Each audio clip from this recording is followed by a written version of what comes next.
अपने परिस्थितियों का ध्यान करें, माता गायत्री के मंत्रों का एक बार उच्चारण अवश्य कर ले, साथ ही अपने प्रेरणा के स्रोत एवं अपने गुरुजनों को भी अंतर मन से अभिवादन कर ले। हम लोगों के द्वारा प्रतिदिन कुंडली प्रादेश पर आधारित कक्षा आयोजित की जाती है। आज की कक्षा में हम लोग पुष्कर नवमास के बारे में पढ़ेंगे। साथ ही यदि समय मिला तो हम लोग 64वें नवमास के बारे में भी हम लोग पढ़ने का प्रयास करेंगे। पुष्कर नवमास क्या होता है,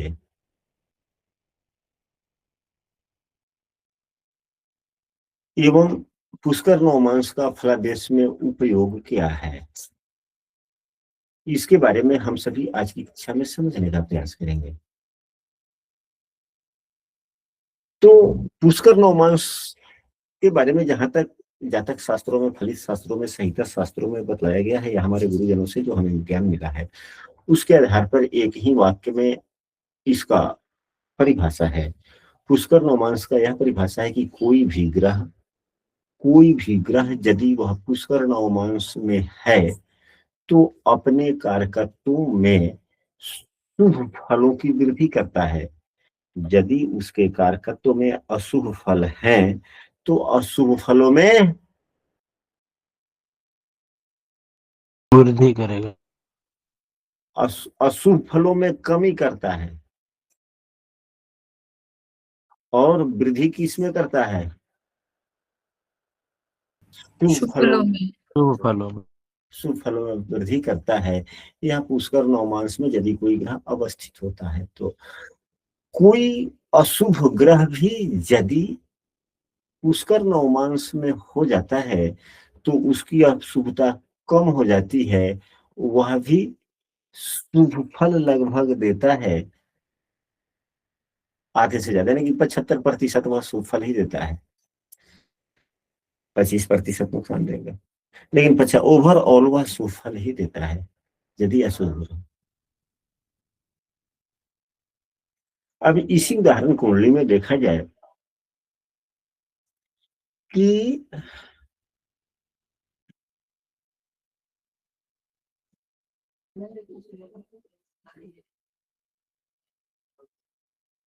तीन छह, अब बुध देव कुंडली के 12वें एवं तीसरे भाव के स्वामी है, यह शुभ फल दाता ग्रह होगा।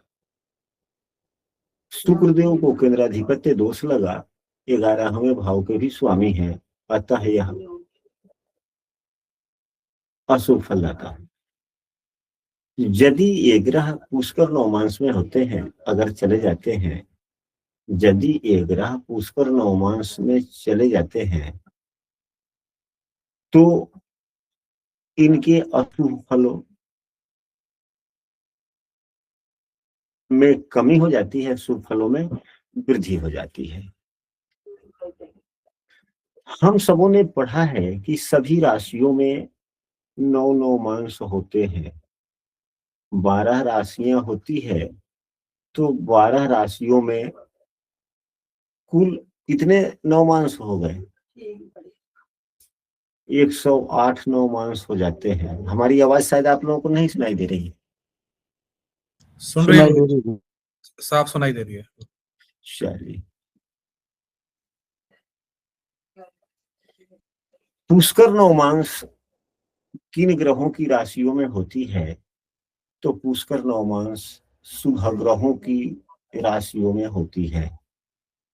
देवगुरु बृहस्पति की राशि में, शुक्र देव की राशि में, बुध देव की राशि में एवं चंद्रमा की राशि में पुष्कर नवमास होते हैं।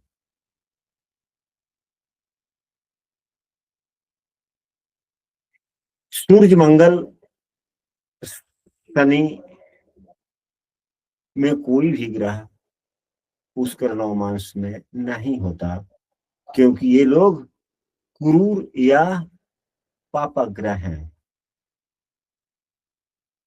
पुष्कर नवमांसों की कुल संख्या 24 ही होती है। पुष्कर नवमांस की कुल संख्या 24 होती है। 24 होती है। तो 12 राशियां होते हैं, 24 पुष्कर नवमांश है, तो एक राशि में 2 पुष्कर नवमांश के भाग होते हैं। अब पुष्कर नवमांश के भाग 2 होते होते हैं। प्रत्येक राशि में 2 पुष्कर नवमांश का भाग होता है।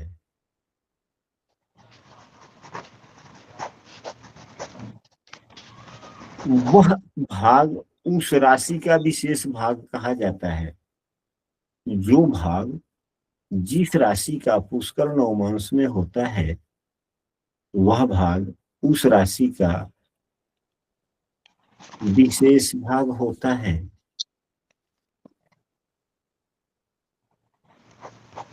जब ग्रहगण उस राशि के उस विशेष भाव में भाग में होते हैं अंशात्मक मान के आधार पर, तो उनकी गुणवत्ता बढ़ जाना स्वाभाविक ही होता है। अब मान लिया जाए कि कहीं विशेष स्थान पर आप चले जाएंगे, तो आपके स्वभाव में कुछ विशेषता आ जाएगी कि नहीं आएगी? आ जाएगी।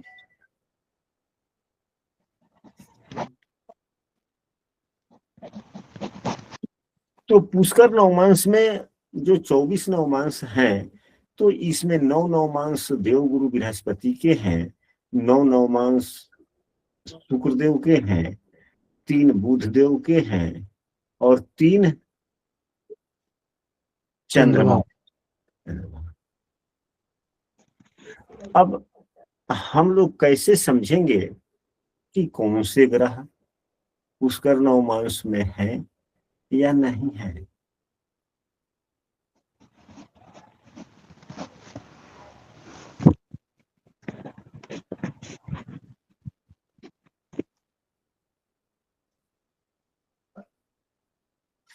तो सबसे पहले हम सबों को क्या करना चाहिए? वैसे इसके शॉर्टकट भी मेथड है, शॉर्टकट भी मेथड है।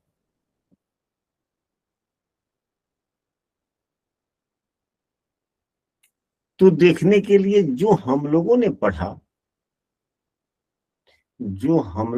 पढ़ा कि शुक्रदेव की 9 नवमांश है, गुरु के 9 नवमांश है, बुधदेव के 3, चंद्रमा के 3। तो अब यहां से स्पष्ट है कि देव गुरु बृहस्पति की 2 राशियां हैं, शुक्रदेव की 2 राशियां हैं, चंद्रमा का एक ही है और बुध का बुध की 2 राशि है। तो क्या बुध के किस राशि में?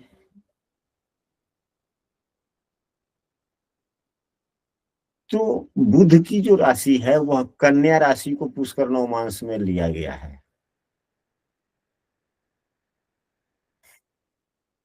स्पष्ट हुआ कि जो ग्रह नवमांश कुंडली में 2 नंबर की राशि में हो, 6 नंबर की राशि, 2 नंबर की राशि, 7 नंबर की राशि, 9 नंबर की राशि, 12 नंबर की राशि, 6 नंबर की राशि या 4 नंबर की राशि में होता है, वह ग्रह पुष्कर नवमांश में हो सकता है।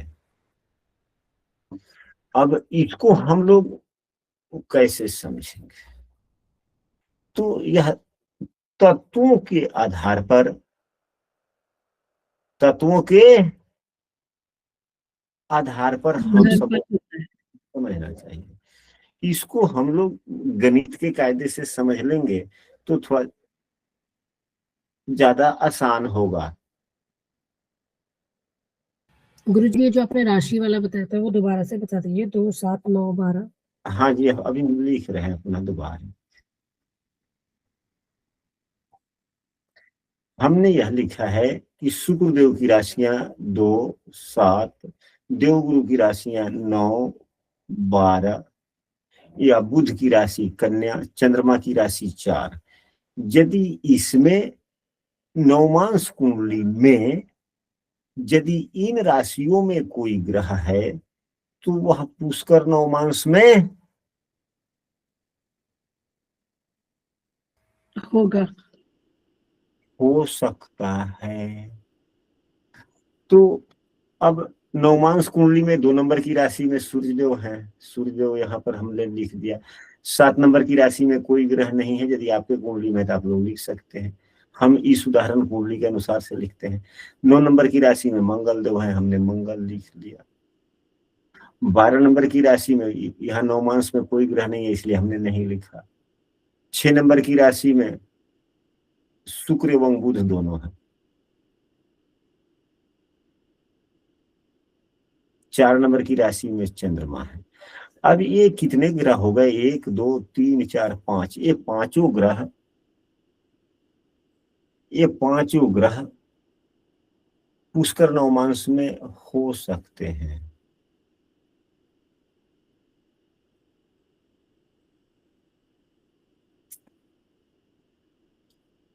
तो अब इनको हम कहाँ देखेंगे, कैसे पुनः देखेंगे?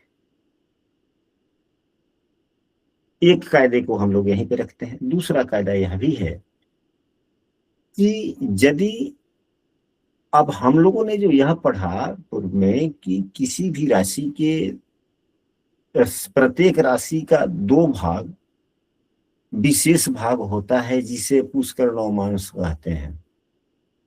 तो अग्नि तत्व की जो राशियां होती है, कौन सी राशियां? अग्नि तत्व की राशियां। अग्नि तत्व की कौन कौन सी राशियां होती है? 1 5 9 1 5 9। इन राशियों में का 7वां और 9वां भाग, मतलब इन राशियों के 7वें एवं 9वें भाग पुष्कर नवमांश में आते हैं। तो अग्नि तत्व का जो राशि होता है उसका पुष्कर नवमांश, मतलब उसका नवमांश मेष से ही शुरू होता है। तो अग्नि तत्व का 7वां नवमांश 7वीं राशि ही पड़ेगा और 9वां नवमांश 9वीं राशि ही रहेगा। अब यहाँ पर देखिए कि मंगल यहाँ पर 9 नंबर की राशि में है नवमांश कुंडली में, तो क्या यह लग्न कुंडली में अग्नि तत्व की राशि में है? तो यह मंगल अग्नि तत्व की राशि में नहीं है, वायु तत्व की राशि में है। अतः यह मंगल पुष्कर नवमांश में नहीं है। नहीं है। अब आते हैं अग्नि के बाद में कौन सा तत्व होता है? अग्नि पृथ्वी तत्व। पृथ्वी तत्व कौन कौन सी राशियां होती है? 2 6 10। 10। अग्नि तत्व का तीसरा एवं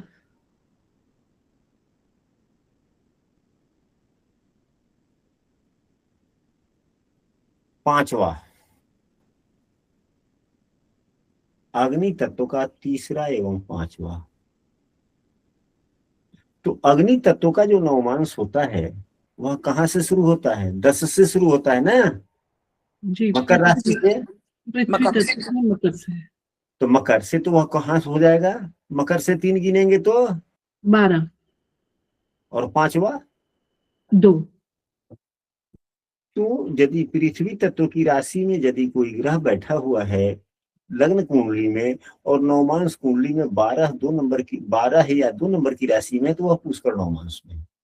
अब यहाँ पर 2 नंबर की राशि में सूर्यदेव है, तो क्या यह पृथ्वी तत्व की राशि में है? तो नहीं, यह वायु तत्व की राशि में है, इसलिए यह भी पुष्कर नवमांश में नहीं है।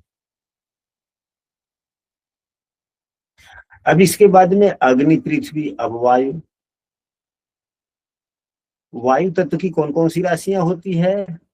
3 7 3 7 11 3 7 11।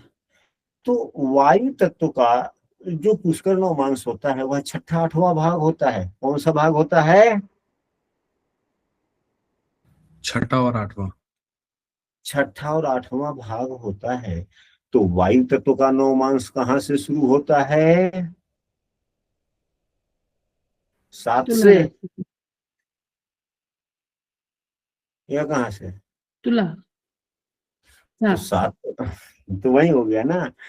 तो यदि हम तुला से शुरू करते हैं 7, 8, 9, 10, 11, 12, 1, 2, 3, 4, 5, 6, तो 7 से यदि हम शुरू करते हैं तो छठा कौन सा नंबर पे आता है? 1, 2, 3, 4, 5, 6, 12 आ गया ना। 12 और 2। तो यदि लग्न कुंडली में यदि कोई ग्रह वायु तत्व की राशि या 3, 7, 11 नंबर की राशि में है और वह अपने अंशात्मक मान के आधार पर छठे या 8वें नवमांश में है, या नवमांश कुंडली में वह ग्रह मीन या वृषभ राशि में है, वह पुष्कर नवमांश में हो सकता है। स्पष्ट हो गया? अब शेष बचते हैं जल तत्व। जल तत्व के कौन कौन से होते हैं? 4, 8, 12। तो जल तत्व का पहला, जल तत्व का पहला और तीसरा, तीसरा। जल तत्व का पहला एवं तीसरा भाग पुष्कर नवमांश में होता है। तो जल तत्व का नवमांश कर्क से शुरू होता है, तो पहला तो कर्क ही हो गया, और तीसरा कन्या। कन्या हुआ ना।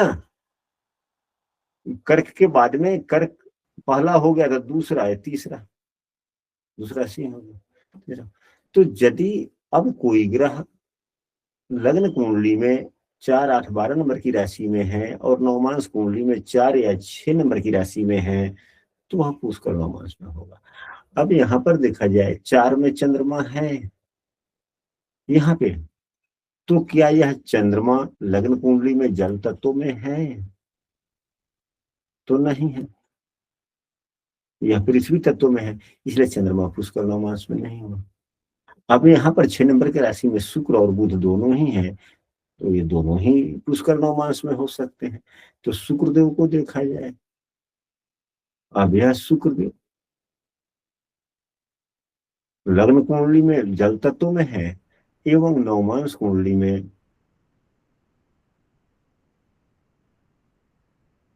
पृथ्वी तत्व। 6 नंबर की राशि में है। जल तत्व 6 नंबर की राशि, यह क्या होगा? पुष्कर नवमांश में चला गया। किस नवमांश में गया ये?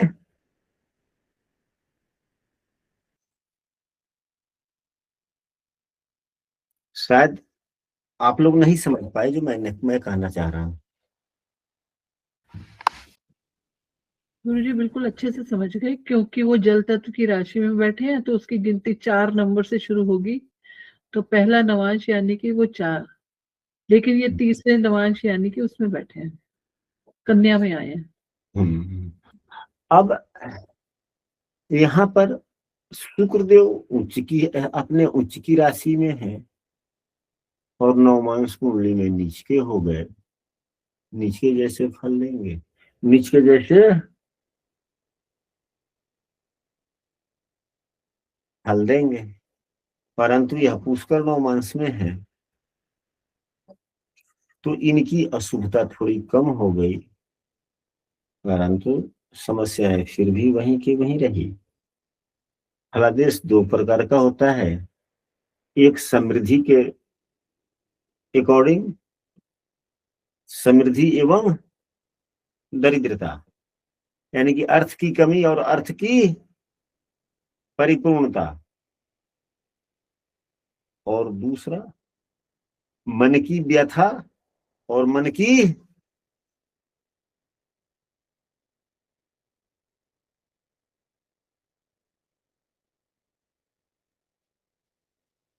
व्यथा और मन की खुशी। दोनों अलग अलग प्रश्न है या दोनों एक ही है?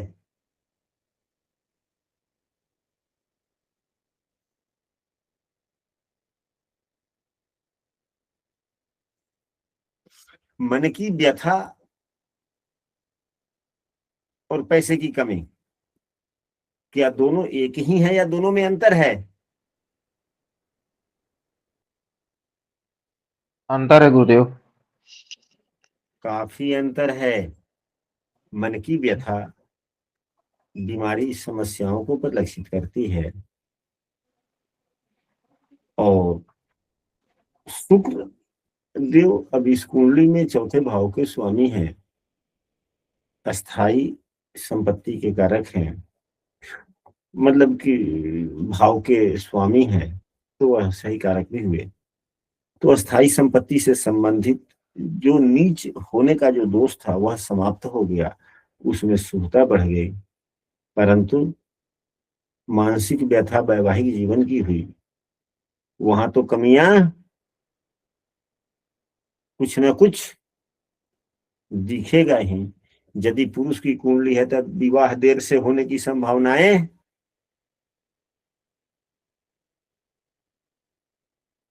बन जाता है।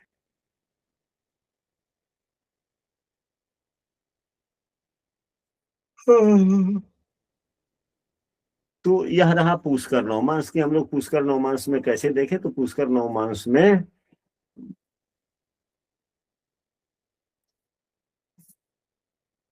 जो ग्रह होते हैं उनमें कुछ शुभता बढ़ जाती है। और पुष्कर नवमांश क्या है, तो पुष्कर नवमांश राशि का एक विशेष भाग है अंशात्मक मान के आधार पर, कि उस अंशात्मक मान के परिप्रेक्ष्य में जो ग्रहगण होते हैं अपने अशुभ फलों को कुछ कम कर देते हैं, शुभ फलों में वृद्धि कर देते हैं। द्वादश में यही उपयोग है। हम लोग कैसे देखें, आशा करते हैं कि यह बातें हम सबों ने खूब बढ़िया से समझने का प्रयास किया है और समझ भी लिया। यदि किसी सदस्य को न जो बातें समझ में आई है तो कृपया अपनी बातों को रख सकते हैं।